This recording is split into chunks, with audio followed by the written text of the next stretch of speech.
Oke, itu berapa tahun itu? 1 tahun. 1 tahun. Kamu menjalaninya dengan ikhlas atau emang tetap ada unsur paksaan dari orang tua? Apakah itu mampu dicerna oleh akal atau kamu hanya hanya mengabaikan tuh acuh saja? Sekarang kamu di kuliah di salah satu universitas swasta di Bandung itu sekarang semester berapa sekarang?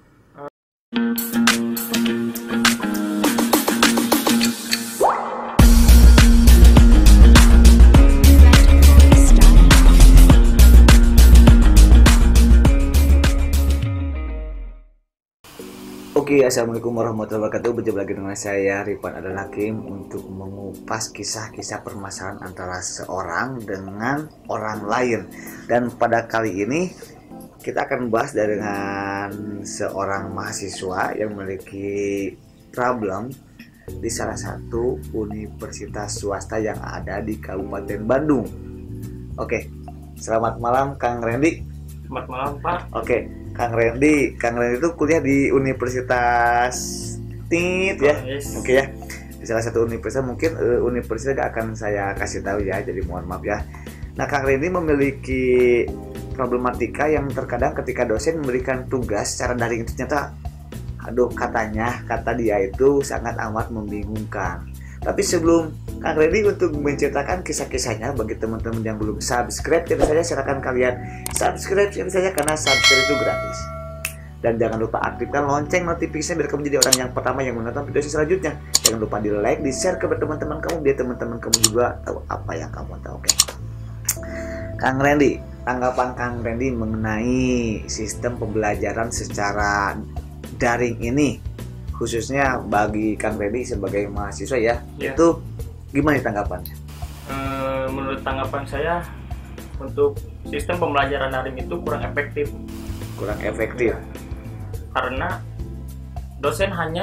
beberapa dosen itu hanya menjelaskan saja tanpa tidak tahu mahasiswa itu apakah mengerti atau tidak mengerti atau bagaimana. Jadi hanya beberapa dosen yang seperti itu. Ya. Tapi dosen-dosen yang lain gak seperti itu juga. Kebanyakan yang seperti itu. Kira-kira berapa persen kira-kira? Yang membuat mengerti itu mungkin 30%. Oh, jadi yang 70% lagi dosen itu membuat mahasiswa bukan hanya sekedar mengerti, tapi jadi bingung, bahkan gak paham gitu ya. Oke. Sama sekali tidak paham. Katanya Kang Randy itu setelah lulus SMK atau SMA atau sederajat, Kang Randy tidak langsung mengambil S1 ya, tapi katanya lebih ke pendidikan agama, ke pesantren. Itu yang pengen pesantren itu apakah Kang Randy sendiri atau orang tua? Jujur itu keinginan orang tua, karena dari diri saya sendiri itu ingin langsung menjenjang ke S1, langsung pendidikan sarjana. Tetapi karena faktor ekonomi dan sebagainya, dan untung itu ada kesempatan dari salah satu ada kesempatan universitas ini membuka sebuah beasiswa setara D1. Nah, itu saya disuruh daftar karena saya itu daripada saya menganggur, saya berpikirnya seperti itu, daripada saya menganggur atau sebagaimana tidak ada kerjaan, saya coba dulu. Dan kenapa bisa dari waktu ke waktu saya sudah mengikuti tes dan sebagainya. Dari sekian seleksi, saya salah satunya yang lolos. Oh, itu berapa orang tuh yang ikutan seleksi seperti itu? Dari perwakilan Jawa Barat, di perwakilan Bandung itu yang ikut tes sekitar 10, yang lolos ada 2. Oke, jadi kamu termasuk 2 orang yang beruntung ya, se-Kabupaten Bandung berarti? Iya, Kabupaten Bandung. Oke, terus ketika kamu menjalani pesantren ya, di pesantren apa namanya tuh? Di Depok, Petik. Di Depok, ini boleh disebutkan ya. Oke, itu berapa tahun itu? 1 tahun. 1 tahun. Kamu menjalaninya dengan ikhlas atau emang tetap ada unsur paksaan dari orang tua? Ada unsur paksaan dari orang tua. Jadi ada unsur paksaan orang tua. Jadi selama 1 tahun itu juga kamu tetap merasa ini bukan sesuai hati nurani gitu? Iya, betul. Oke, terus selama 1 tahun itu ketika kamu menjalaninya gimana dong? Kalau itu bukan hati nurani, apakah kamu berat? Apakah kamu menjalani program pesantren itu seperti menghafalnya atau mengkaji ilmu agamanya? Apakah itu mampu dicerna oleh akal atau kamu hanya hanya mengabaikan tuh acuh saja? Yang tercerna itu cuman beberapa, paling dari penghafalan saja. Untuk pelajaran seperti kaidah, fikih dan lain-lain, terutama bahasa Arab, ya saya tidak mengerti. Oh, jadi seperti itu. Kalau tanggapan saya sih, ketika orang tua kita ya menyuruh, kamu harus masuk pesantren ya, kamu harus masuk ke sini ya, itu mungkin orang tua itu tahu yang terbaik buat anaknya. Pasti itu yang terbaik. Ya. Cuman secara tidak langsung yang namanya anak-anak itu kadang-kadang suka tidak paham atau tidak mengerti dengan metode yang diterapkan oleh orang tua kepada anaknya. Lebih memikirkan ego sendiri lah. Ya, tapi tetap aja kan, kamu harus tetap memahami dong, ya, apalagi betul. ya. Terus sekarang kamu di kuliah di salah satu universitas swasta di Bandung itu sekarang semester berapa sekarang? Alhamdulillah jalan semester 3. Alhamdulillah jalan semester 3. Sebentar lagi UTS atau UAS? Waktu minggu kemarin baru beres UTS. Oke, baru beres UTS. Kamu jurusan apa? Teknik informatika. Teknik informatika. Waktu SMK-nya kamu jurusan multimedia ya katanya? Iya, betul. Oke. Yes. SMK-nya multimedia, kuliahnya teknik informatika. Ya, keren dong ya. Jadi Kang Randy itu salah satu orang yang mungkin akan jadi multi talent gitu. Iya, harus keluar dari zona nyaman. Keluar dari zona nyaman, dan itu bukan hanya Kang Randy yang dialami seperti ini, mungkin di luar sana juga banyak orang-orang yang mengalami seperti Kang Randy ya. Semoga orang-orang yang seperti itu bisa Oke, Kang Randy. Jadi tetap ya kembali lagi tentang dosen ya, yang kata Kang Randy itu kurang efektif gara-gara sistem daring. Kang Randy, apakah mengalami luring selama pandemi COVID-19 ini? Luring seperti apa, Pak? Tatap muka bersama dosennya atau tatap muka paling pada pertemuan pertama untuk membahas sistem pembelajaran. jadi hanya jadi membuat kontrak dari masing-masing dosen. Ya, kontrak ya emang seperti itu Kontrak sih. belajar Oke, jadi selebihnya udah aja online. Itu apakah di aplikasi Zoom atau Google Meet atau Google Classroom atau apa itu? Ya, dari Google Meet sama Zoom. Google Meet sama Zoom. Suka mengerjakan tugas-tugas yang diberikan oleh dosen kamu? Untuk yang dikerjakan sama saya pribadi, ya paling untuk beberapa mata kuliah yang saya mengerti lah untuk cara pembelajarannya. Jadi kalau kamu gak mengerti dengan mata kuliah yang diberikan dosen kamu, yang matinya berarti kamu gak mengerjakan tugas gitu? Saya mengerjakan, cuman saya menanyakan kepada teman. Selebihnya itu nyontek berarti gitu ya. Oke, mentang-mentang gitu ya, sekarang teknologi udah canggih, jadi ya mungkin ada grup, mungkinnya grup kelas ya. Ada. Woi, cepetan deh kirim jawaban. Tapi itu Pak dari masuk di aplikasi Discord voice. Jadi semua satu kelas itu di dalam grup itu, Pak. Oke, siap. Jadi unyu-unyu mereka mungkin tidak menyanyiakan teknologi yang memanfaatkan teknologi yang udah menghampiri pada era zaman sekarang. Oke, Kang Randy di kampus ya. Oke, mata kuliah yang paling kamu senangi? Pemrograman. Ada pemrograman dasar katanya? Yap. Ada pemrograman web. Pemrograman apa? Karena pemrograman itu kan universal ya, Bro. Saya lebih suka pemrograman bahasa HTML yang lebih membuat web. Oh, jadi untuk pembuatan web ke depannya berarti ya? Iya, membuat web. Oke, bisa membuat web. Web. Kalau untuk sekarang ya belum sepenuhnya lah, masih dalam pengasahan. Oh, berarti udah bisa berarti ya? Cuma tinggal diasah lagi berarti. Oke.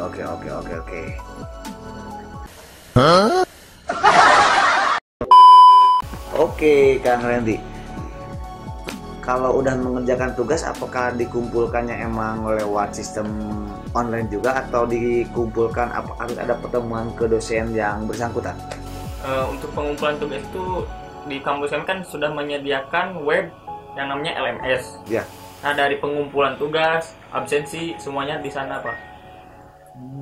Dari seperti itu, jadi gak usah repot-repot ke kampus. Ya. Tapi pernah kan ke kampus? Pernah. Oke, ngapain aja dong ke kampus? Kalau nggak belajar? Kalau ke kampus paling ada keperluan seperti nggak keperluan ke seorang atau perempuan-perempuan yang aduhai atau enggak, atau ke dosen atau ke teman atau ke kosan atau cari sesuatu yang unyu-unyu atau gimana? paling banyaknya itu Pak kumpul sama teman Pak. Oh, kumpul sama teman laki-laki atau perempuan? Laki-laki. Oke, ngapain aja? Nongkrong, main. Biasanya kalau ngumpul sama temen itu ngebahas apa? Ya wanita lah Pak. Jadi kamu di kampus? Ya jiwa laki-laki lah Pak, Oh, jiwa gitu. berburu lah Pak. Oke, siap. Oke, terus tanggapan orang tua kamu, ya Kang Randy, ketika Kang Randy kenapa ini udah dibayar buat biaya kuliah tapi Oh maaf Pak. enggak kan Gratis, Pak. gratis kan beasiswa kan? Beasiswa, Pak. Oh, dia beasiswa kan banget ya. Alhamdulillah. Turutan tuh beasiswa. Oke. Jadi tanggapan orang tua kamu ketika ini gimana sih? Udah diberikan beasiswa gratis tapi gak kuliah-kuliah. Apakah ada gak konfirmasi kepada orang tua mah dan sekarang kayak gini? Pertama-tama karena udah tahu ya, karena waktu awal-awal itu waktu di Bandung udah ada yang positif corona. Nah, pertama itu orang tua risau untuk ke kampus itu, tidak mengizinkan karena takutnya terpapar. Nah, setelah 1 minggu dari itu, beberapa dari mahasiswa di kampus tersebut mengajukan protes. Protes? Iya, protes. Demo. Oke, demo terus demo tentang supaya Pembelajaran online karena dari kampus-kampus lain sudah dilaksanakan secara online. Tadi itu. padahal kan tapi sekarang pengen online atau pengen tatap muka? Tatap muka. Oke, tuh kan suka aneh ya orang-orang Iya, labil. dikasih tatap muka dia demo-demo online Iya. udah dikasih online. Beberapa bulan kemudian mungkin merasa jenuh mungkin ya, Sangat jenuh. sangat amat jenuh sehingga dia sekarang pengen tatap muka lagi. Itulah manusia gak akan pernah menemukan titik puasnya. Oke, harapan kamu ke depannya untuk dosen-dosen yang mungkin menurut sudut pandang Kang Randy itu kurang efektif ketika memberikan materi dengan metode-metode hanya sekedar tugas. Harapan kamu apa? Harapan saya paling untuk kedepannya itu lebih banyak praktek lah Pak. Jadi kan di Google Meet atau Zoom itu kan bisa via sharing. Nah, dari dosen tersebut kan kalau bisa mengadakan sharing, jadi menjelaskan tentang materi tersebut apa saja. Tidak hanya berupa hanya ngomong doang. Kalau ngomong doang kami emang masuk, tapi masuk kuping kanan, keluar kuping kiri gitu.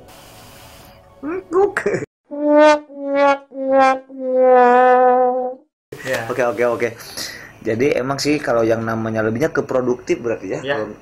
Harus praktek berarti karena Ya. kalau yang namanya produktif kan bukan normatif ya. Ya. Jelas dong. Jadi yang produktif harus kita asah lah ceritanya gitu. Meskipun materinya udah lancar di luar kepala tapi bukan berarti orang tersebut tuh mampu untuk melakukannya. Ya. Jadi harus bisa mengembangkan produknya kayak gimana mungkin seperti itu. Oke. Oke guys, oke Kang Randy, tadi kan udah kan mata kuliah yang paling diminati atau yang paling digemari senang itu adalah mata kuliah pemrograman ya. Nah, kalau ada mata kuliah yang paling digemari, berarti ada juga kan mata kuliah yang kurang digemari. Oke, apa tuh mata kuliah apa tuh yang paling aku bete banget deh kalau udah pelajaran ini, apa tuh? Dari zaman dulu matematika Pak. Oh, matematika. Kenapa sih harus matematika? Saya tidak suka menghitung Pak. Gak suka berhitung. Terlalu rumit. Bukankah yang namanya cinta itu harus diperhitungkan? Nah, kan matematika bukan cinta Pak. Oke, ada loh matematika cinta ya. Matematika sebenarnya sih ada rasa cinta sebenarnya. Jadi ada rasanya ya. Oke, terus bagaimana dong cara kamu untuk untuk menjadikan mata kuliah matematika itu jadi aku ini meskipun kurang suka aku harus suka gitu, karena mau gak mau ya kita belajar matematika. Terus cara kamu gimana? Saya berpikirnya ini Pak, ini kan saya jurusan komputer itu kan lebih ke algoritma atau logika, sedangkan dalam matematika itu menurut saya, ini menurut pandangan saya itu kurang efektif, kurang menjurus lah ke komputer tersebut. Emang ada perhitungan di pemrograman itu, tapi tidak serumit matematika yang ada beranak. Nah itu Pak, kurang efektif lah Pak kebaca. Padahal ya ketika seandainya Kang Rendro akan menjadi seorang direktur atau direktur utama ya, pasti yang namanya perusahaan kan harus ada perhitungan.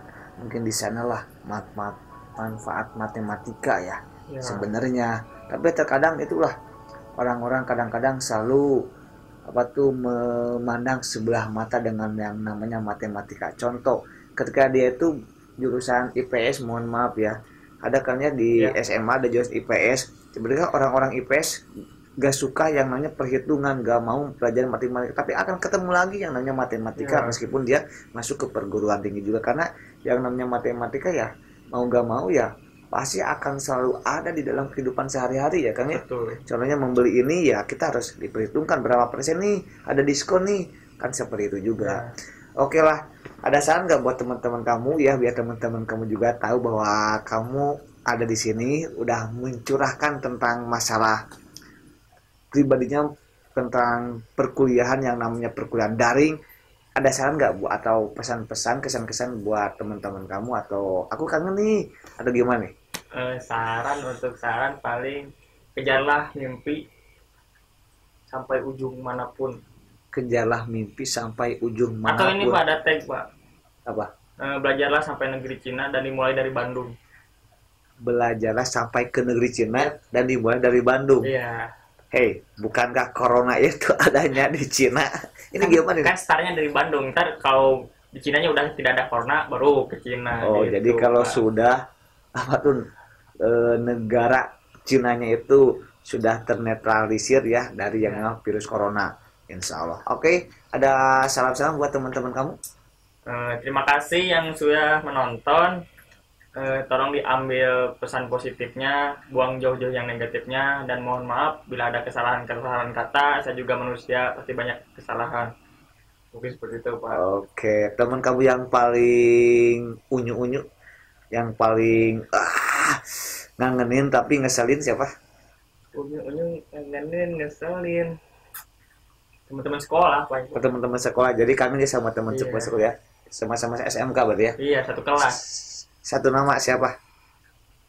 Febri, Pajar. Febri, Pajar. Oke. Nah, buat Febri, buat Pajar, katanya kamu itu ngangenin tapi ngeselin juga. Oke, thank you so much ya buat semuanya. Bagi teman-teman yang memiliki pengalaman-pengalaman, yang ingin mencurahkan juga, bahkan pengalaman-pengalaman misterius, kamu boleh merekomendasikan atau boleh datang langsung ke tempat ini. Kayak Kang Randy, dia jauh-jauh datang dari mana?